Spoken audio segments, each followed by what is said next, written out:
So what obstacles to living more simply do people experience in their day-to-day lives?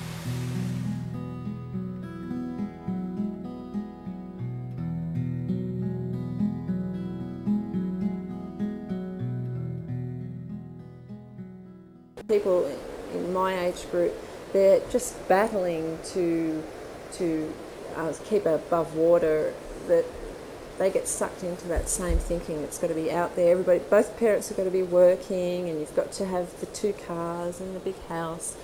And I think that everybody gets just so busy that I think, how can you possibly stretch yourself that far? Maybe your values aren't as important. He said, try not to take the overtime, the weekend work.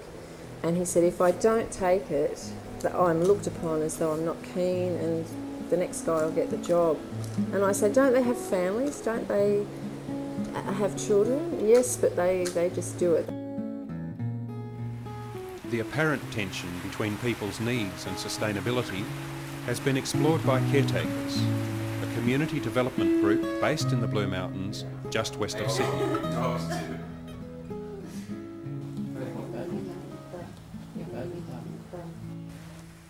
We're locked into the mortgage, we're locked into the market, we're locked into specialisation, to not having community, people get in their cars and drive in different directions every morning. What kind of basis for sustainable community development is that? Well, we're locked into this situation because it's a matter of survival at the moment. In order for a human being to survive, you need land, water, air and sunlight. And out of those necessities for life, land is the only one which has been completely commodified. You cannot get access to it without owning it or renting it from somebody who owns it. Any land which is taken out of the Commonwealth pushes the land prices up and makes it even less accessible to people on low incomes.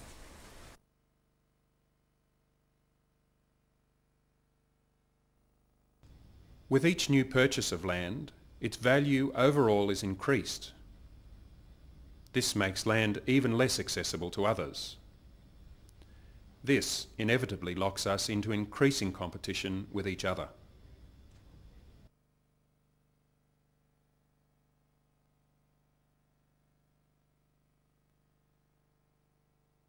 This is, from what I can see, leading to a host of problems. My father's a great example, where he's gone into the organics industry because he's wanted to do it the right way, go in the right direction, yet the pressure he's under to pay the rent, to pay the mortgage, means that the level of competition, the specialisation he's faced with, there's not really much time to do the sort of broad-based development and skills that are required for sustainable development.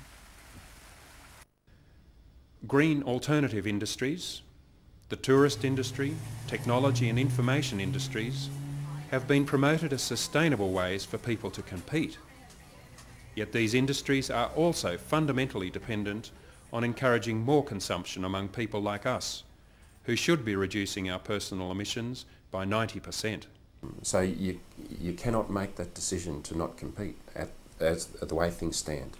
We must compete internationally, and we must do it by becoming cleverer, or by inventing new technologies, or by, if push comes to shove, perhaps we have to cut labour costs, or perhaps we have to cut environmental corners, because if we lose the markets, we lose the job. And that's the bottom line, and it leads to all sorts of compromises.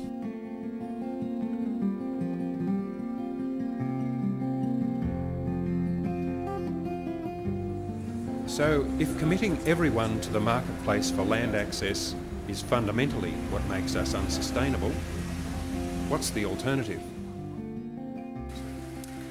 Well, what we believe could change this way we're stuck is if land was available in a different way other than as a commodity.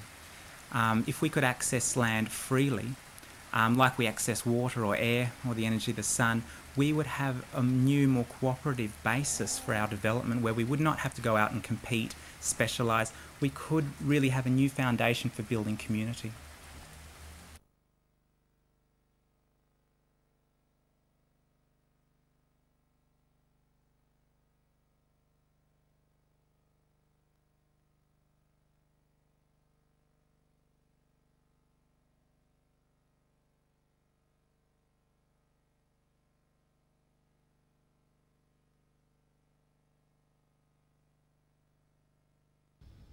Caretakers believe that suburban public land could be managed so as to provide a non-competitive model for housing and employment.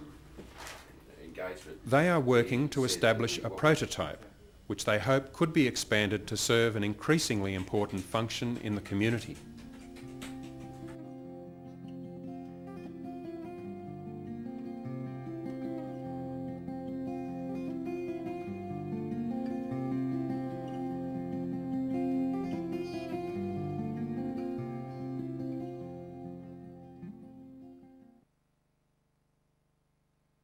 In a suburban setting, in a group of 10 individuals, 10 families, on a block of about 2 acres, 2 suburban acres of land.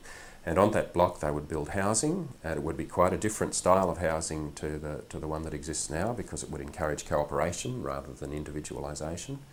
And it would carry, the design of the house and the design of the grounds and so on would encourage maximum production of food. Using TAFE outreach training, which is available for groups of between 8 and 12 adults, they can come out and train us on site to build a house, and the house and the land will stay property of Department of Housing. Caretakers would be paid a small public service wage for a short working week, which would be dedicated to sustainable community development in the neighbourhood and beyond. To build housing, establish food gardens and take up the job of making neighbourhoods productive and sustainable, government would provide on-site TAFE training and building materials. So how could this new land option complement conventional neighbourhoods?